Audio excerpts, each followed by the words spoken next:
Halo semuanya, apa kabar? Hari ini kita bakal kupas tuntas sesuatu yang besar nih. Sebuah instruksi presiden baru yang punya potensi mengubah wajah ekonomi lokal di seluruh Indonesia. Yuk kita lihat lebih dekat apa sih isinya dan apa dampaknya nanti. Nah, ini dia nih penampakannya. Instruksi Presiden atau biasa kita sebut Inpres nomor 17 tahun 2025. Jangan salah, ini bukan sekedar kertas biasa loh. Ini adalah perintah langsung dari puncak pimpinan negara yang dirancang untuk menggerakkan seluruh mesin birokrasi kita ke satu tujuan yang sama. Dan kita ngomongin skala yang nggak main-main. Fokus utamanya adalah memberdayakan lebih dari 80.000 koperasi desa yang sudah ada di seluruh pelosok negeri. Kebayangkan, angkanya gede banget. Oke, biar jelas, ini dia yang bakal kita bahas beberapa menit ke depan. Kita mulai dari apa sih isi pengumumannya, terus gimana rencana pembangunannya, siapa aja yang terlibat, dan yang paling penting nih, duitnya dari mana? Dan kenapa ini penting banget buat kita semua? Oke, kita mulai dari bagian pertama, pengumuman besarnya. Jadi, apa sih sebenarnya inti dari instruksi Presiden nomor 17 ini? Sebelum lanjut, kita samain persepsi dulu ya. Apa sih instruksi presiden itu? Anggap aja ini adalah alat kebijakan yang super ampuh. Sebuah perintah langsung yang mengikat semua, dari menteri, lembaga pemerintah, sampai kepala daerah buat ngerjain satu agenda prioritas. Jadi intinya begini, Impres ini memerintahkan buat ngebut. Ngebut apa? Pembangunan infrastruktur fisik. Coba bayangin, bakal ada gerai-gerai baru, gudang-gudang modern, dan fasilitas pendukung lainnya yang dibangun untuk jaringan koperasi desa Merah Putih. Ini proyek yang dampaknya langsung ke akar rumput. Tentu aja, visi sebesar ini kalau nggak ada rencana eksekusi yang jelas, ya cuma jadi mimpi. Jadi mari kita lihat gimana pemerintah nyusun kerangka kerjanya biar semua ini bisa kejadian. Strateginya dibagi jadi 4 langkah utama. Pertama, semua pihak harus dikoordinasikan biar sejalan.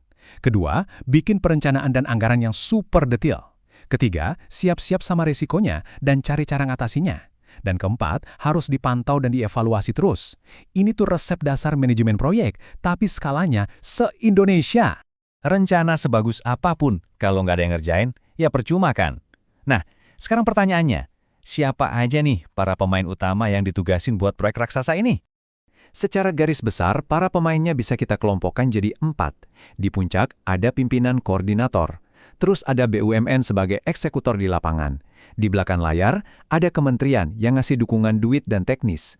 Dan terakhir di tingkat lokal ada pemerintah daerah yang jadi fasilitator. Yuk kita bedah satu persatu. Di puncak piramida pelaksana ada satu sosok sentral. Siapa dia? Menteri Koordinator Bidang Pangan. Beliau ini ibaratnya dirigen dari sebuah orkestra besar yang mastiin semuanya main sesuai irama. Tugasnya vital banget. Dari mulai nyatuin semua kementerian, mastiin rencananya sinkron, sampai jadi pemadam kebakaran kalau ada masalah di tengah jalan. Dan yang paling penting, beliau ini yang laporan langsung ke presiden. Lalu siapa yang bakal turun tangan langsung, yang bakal ngebangun fisiknya? Impres ini secara spesifik nunjuk satu BUMN sebagai pelaksana utamanya, yaitu PT Agrinas Pangan Nusantara. Perusahaan ini yang jadi ujung tombak di lapangan. Mereka lah yang bertanggung jawab membangun gerai dan gudang di puluhan ribu desa di seluruh Indonesia. Sebuah tugas logistik yang luar biasa besar, entah dikerjakan sendiri atau lewat kontraktor lain. Nah, sekarang bagian yang menarik banget, gimana cara ini didanai? Disinilah peran kunci dari Menteri Keuangan muncul. Menteri Keuangan ini punya 3 peran penting soal duit. Pertama, ngasih dukungan teknis dan keuangan secara umum. Kedua, menyalurkan dana dari pusat ke daerah. Dan yang ketiga, ini yang paling signifikan, mengatur sumber pendanaan cair dalam jumlah super besar dari bank-bank BUMN. Oke, dari pusat kita turun ke level lokal.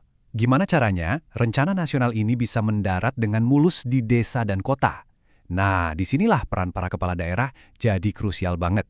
Mereka ini tugasnya jadi fasilitator di lapangan. Mereka harus mastiin program daerahnya nyambung, nyiapin lahan yang siap bangun, ngebutin semua urusan izin, dan bahkan turun tangan kalau ada sengketa lahan.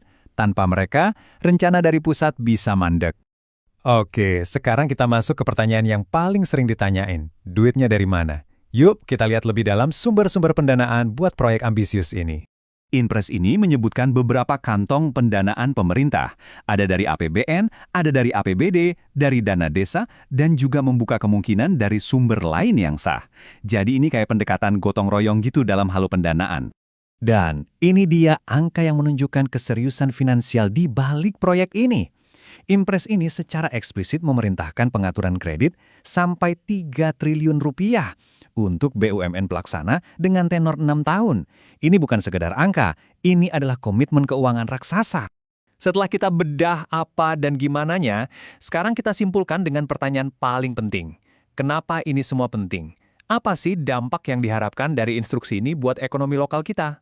Jawaban terbaiknya mungkin datang langsung dari dokumen itu sendiri. Kutipan dari bagian pembukaan ini nunjukin kalau tujuan utamanya adalah mengoptimalkan peran strategis dari puluhan ribu koperasi yang emang udah ada. Jadi ini bukan tentang bikin sesuatu yang baru dari nol, tapi membangun di atas fondasi yang sudah ada. Dan ini membawa kita pada satu pertanyaan penutup untuk kita renungkan bareng-bareng. Dengan semua rencana, dana, dan pemain yang terlibat, apakah sebuah perintah dari atas atau top-down seperti ini benar-benar bisa jadi kunci untuk membuka potensi ekonomi sejati dari koperasi-koperasi di tingkat akar rumput seluruh Indonesia? Waktu yang akan menjawabnya. Terima kasih sudah menyimak.